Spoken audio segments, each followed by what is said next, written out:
Well, hello guys. So this is the 3.5 video for if you missed the discussion in class, like if you were absent or, oh my gracious, phone does not want to cooperate. If you were absent that day, or if you need to see it, you just need to understand it again. Oh, jeez, come on. Or if you were doing something else that day in class, like a quiz, making up a quiz or something, and you missed this. So we're in 3.5.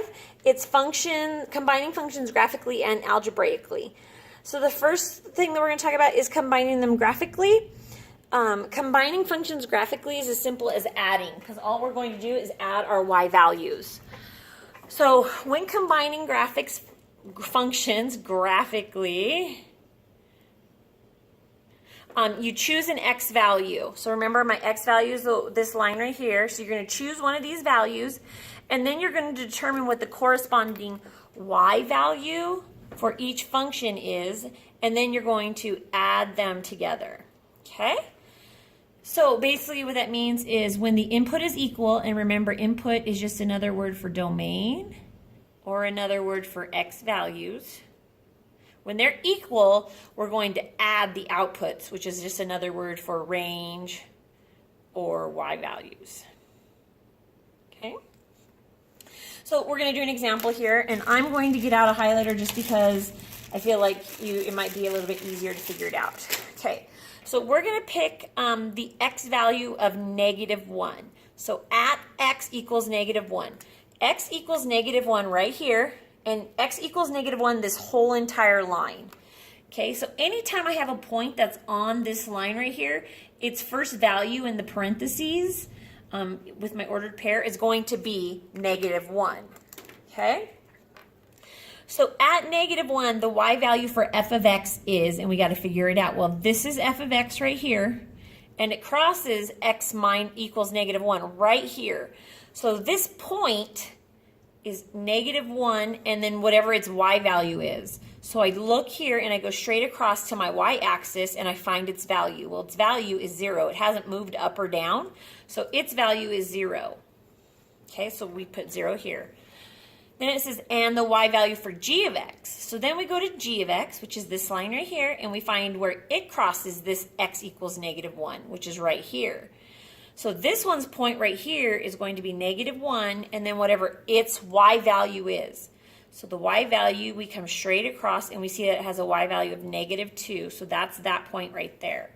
So -2 goes here. Now we're going to add together the y values. The x values stay the same. We're going to add the y values to create a new point on our new function, which we're going to label n of x. Okay, so what I'm doing, I'm going to do this over here because, oh, I need to move this up, because I don't have any room over here. So I have -1, 0 is one point, and then I have -1, -2 is another point. Okay, that's where I got those. Now, when I add these together, this one stays the same, so -1, and then I add 0 plus -2. So 0 plus -2 is another -2. So my new point for my new function is at right here, -1, -2, which is actually still on this line right here. Now, sometimes your new point is going to be on one of the existing lines, but that's okay. All of them won't be. So always do at least 3 points on the new function to get an accurate idea of where the function is on the graph. Because right now I just have this one point, and it could go right to left, it could go up and down, it could be a decreasing graph, it could be an increasing graph, it could be an exponential graph. I just have no idea yet. So I have to pick 2 more x values, okay? So we did x -1 yellow. We'll do x equals 0 green, just so you guys can get an idea of what we're doing here. So at x equals 0 is right here. It is the actual y-axis. Okay, so my f of x line when x equals 0 is right here, and that point on my line is, remember, 0 because that's the x value that all of this line has, and then the y value is 2. So f of 0 equals 2. G of 0 equals, right here, it crosses this green line. Okay, so oh, right here, sorry, the 0 stays, and then its y value is -1. Okay, so it equals -1 at that point. Now I can just add these together, or I can put them as points like I have here and add them together, whichever is easier for you. So when I add these, the x stays, and then 2 plus a -1 is simply 2 minus 1, gives me 1. So my new point for this one is 0, 1 right here. Okay, and then we'll use pink for our next one. So at x equals 1 is right here. This whole line has an x of 1. And you know it's getting really messy with all the points on there, but hopefully it's not getting too crazy. So when f of x equals 1, right here, you can see where it crosses that pink line, is right there, intersects that pink line. It has a y value of 4. So this point right here is 1, 4. Okay, hopefully you guys can see that still. Okay, so f of 1 equals 4, and g of 1 equals, well, my g function crosses the pink line right here, and that one's value for y is 0. This point right here is 1, 0. Okay, so that equals 0. And then when I add these points together, I'm going to add them like right here in the middle. So I have 1, 4 plus 1, 0. The 1s stay, and 4 plus 0 is 4. So my new point is 1, 4, which is right here. Now I have a much better idea of where my graph is, my new function is going. So I connect these 3 points over all of this mess I've got going. I should have done a different color than blue since I wrote in blue. And this is now my n of x line, because it told me to label that n of x right here.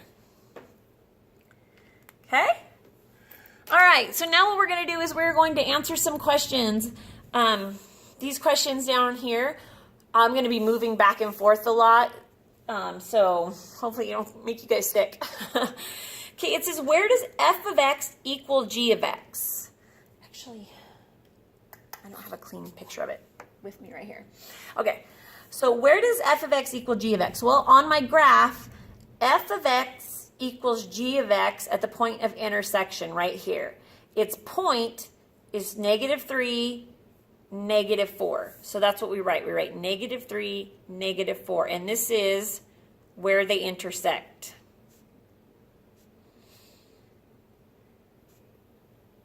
Okay?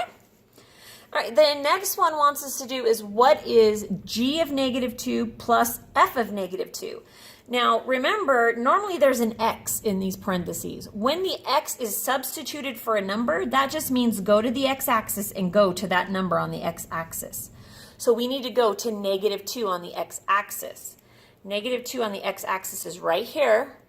Then I need to find the value of g of -2, which this is g right here. So g of -2 is this point right here, and its y value is -3. So g of -2 equals -3. And then f of -2, so f function crosses -2 right here. And its y value is, if you can see that, a -2. Okay, so at the point, that's a -2. So what is -3 plus -2? That is a lot of negatives, sorry. -2 plus -3 is a -5, okay? So that's the answer to that question. The next one says, what is f of 0 minus g of 0? Now I know that we're almost to the end of this page, so let me kind of move it up a little. Okay. Well, we just figured out what the 0 values were up here, except that we added them over here, and now it wants us to subtract them.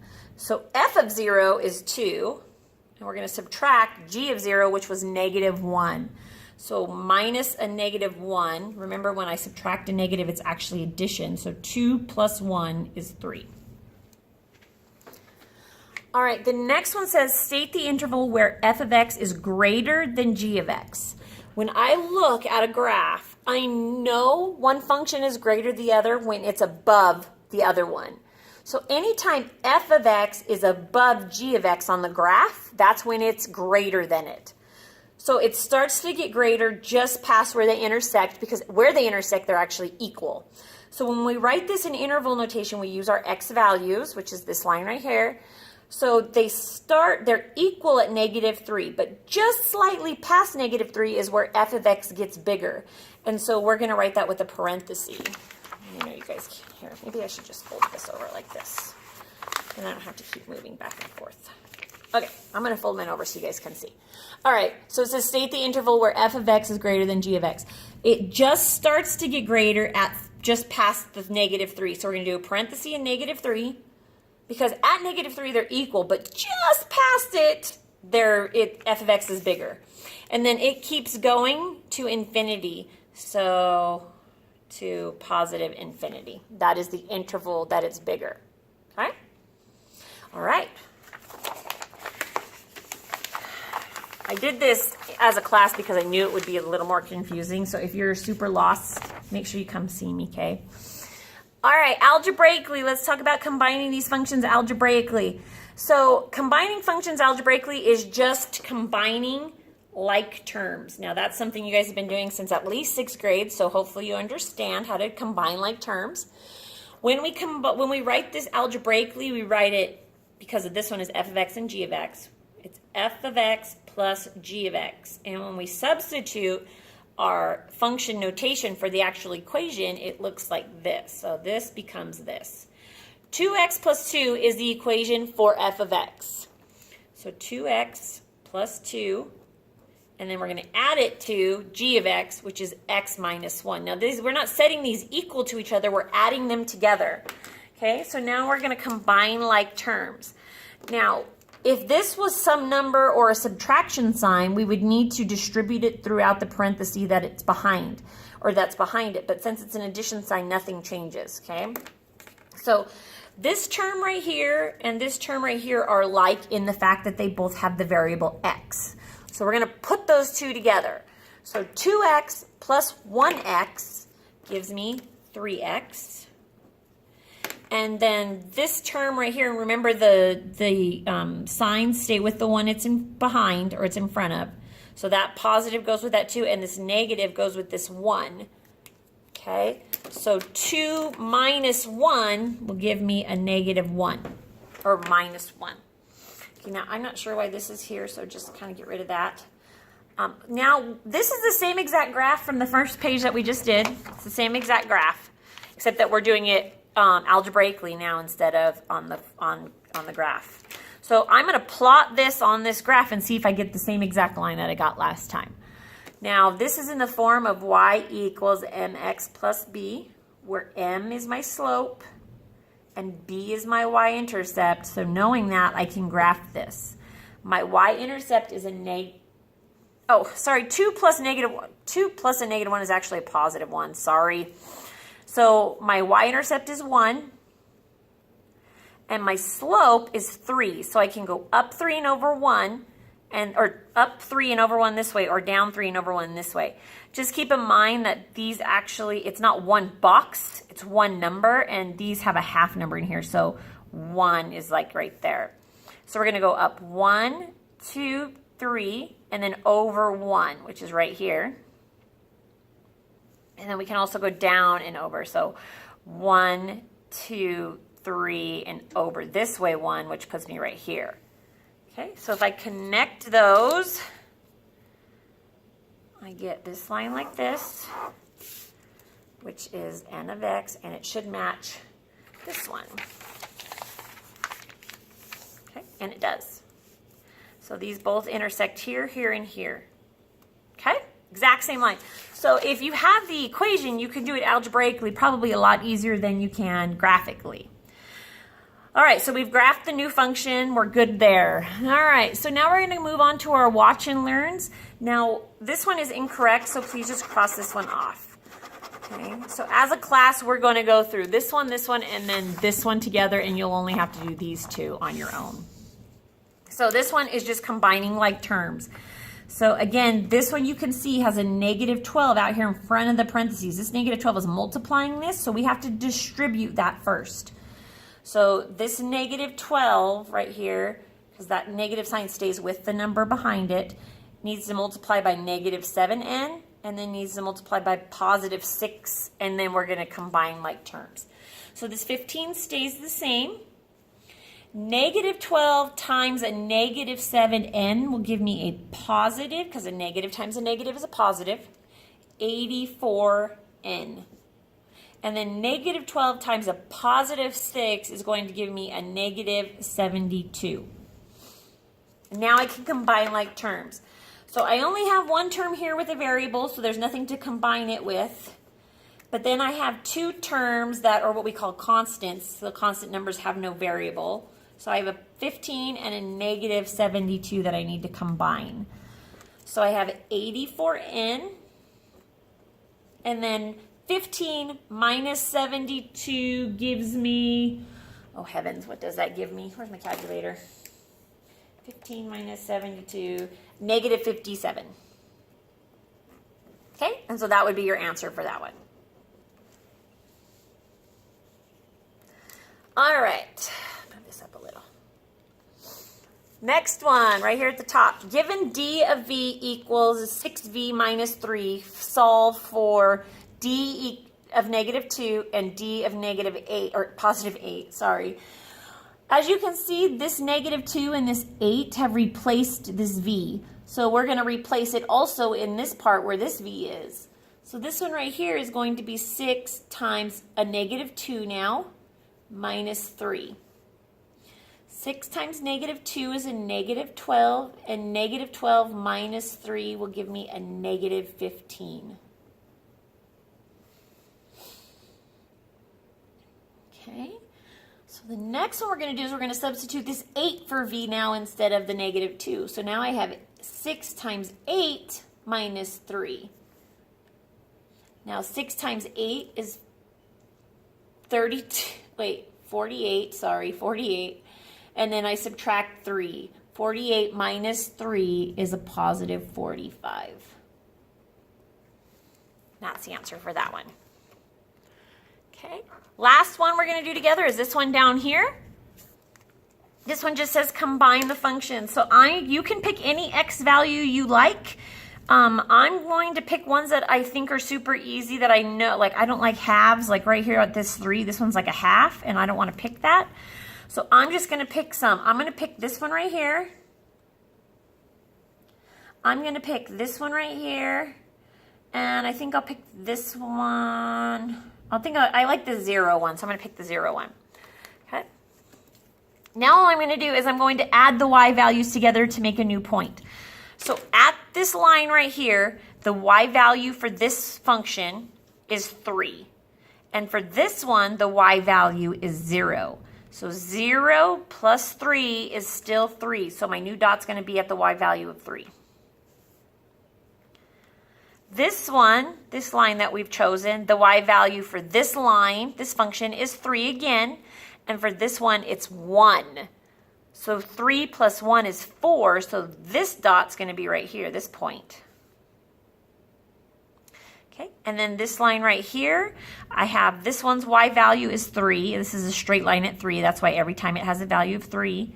And then this one is 2. 3 plus 2 is 5. So my new line is going, or my new dot's going to be right here. I'm going to connect these to form my new function or my new line on my graph, my combined function. And this is my combined one. I didn't tell you what to label it, so that's fine. Okay.